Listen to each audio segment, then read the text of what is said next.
रहस्यमय भयकथा, शापित वाडा.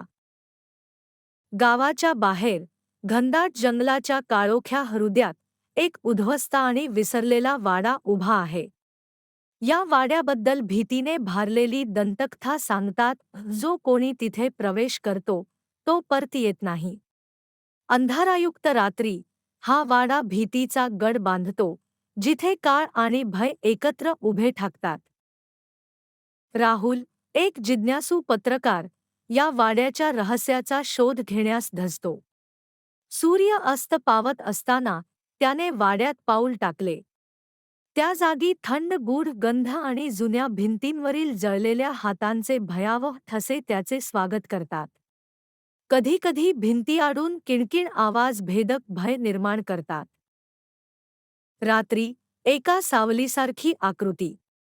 तिचे लालसर डोळे राहुलकडे रोखून भेदक हसू करतात.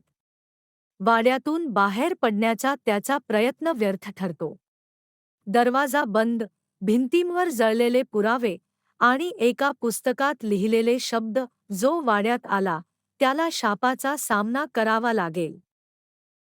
राहुलला समजते की हा वाडा एका शापित आत्म्याच्या बंदिवासाचा आहे. गूढ हलविण्याचा प्रयत्न न करता, स्वतंत्र भयप्रेमींना सावधगिरीचा सल्ला, काही गूढ गोष्टी अंधारातच राहाव्यात.